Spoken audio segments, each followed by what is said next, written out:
Welcome to திவோஸ் mini vlog. இன்றைக்கி காலையில் எழுந்த உடனே அம்மா எப்போவும் காக்கா குருவி மைனா எல்லாத்துக்குமே சாப்பாடு போடுவாங்க.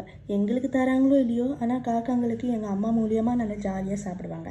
அப்பாவும் மாதம் மாதம் சலிக்காமல் அந்த பெரிய பாக்கெட் வாங்கிட்டு வருவாங்க, அது கார பூந்தின்னு. அது சரி, அதுலேருந்து கொஞ்சம் கேட்டதுக்கு தான் போய் சாப்பாடை போய் சாப்பிடுது, இதை ஏன் சாப்பிட்ற அப்படின்னு கேட்டேன். சரி, கிச்சடியும் தேங்காய் சட்னியும் வச்சு சாப்பிட்டாச்சு. சாப்பிட்டு பார்க்குறதுக்குள்ளே என் ஸ்கூல் ஃப்ரெண்டு வந்திருந்தா, உனக்கு உடம்பும் சரியில்லடி, அதனால உன்னை பார்க்க வந்தேன். என்ன பார்க்க வந்தேன்னு சொல்லிட்டு எங்கள் அம்மா கூட எப்படி கடலை போட்டுட்டு இருக்கான்னு பாருங்க. அதுக்கப்புறம் எங்கள் அம்மா சுகர் டெஸ்ட் கொடுத்துருந்தாண்டி, அதுக்கு ரிப்போர்ட் இன்னைக்கு தான் வரும் அப்படின்னு சொல்லியிருந்தாங்க. சரி, போயிட்டு வந்தவங்க ரிப்போர்ட்டோட வருவாங்க பார்த்தா, ரிப்போர்ட்டும் அது கூட அச்சப்பம் சிப்ஸு அப்புறம் எள்ளு பர்ஃபி எல்லாத்தையும் வாங்கிட்டு வந்திருக்காங்க. அம்மா, சுகர் இவ்வளோ அதிகமாக வச்சுட்டு இதையாம வாங்கிட்டு வந்தேன் அப்படின்னு கேட்டேன். உனக்காக தாண்டி வாங்கிட்டு வந்தேன் அப்படின்னு சொல்லி அவங்க தான் சாப்பிட்றாங்க. பார்த்தீங்களா? இந்த மாதிரி உங்கள் வீட்டில் இருக்க பெரியவங்க இந்த மாதிரி ஏதாவது பண்ணுறாங்களான்னு கமெண்ட் பண்ணுங்கள்.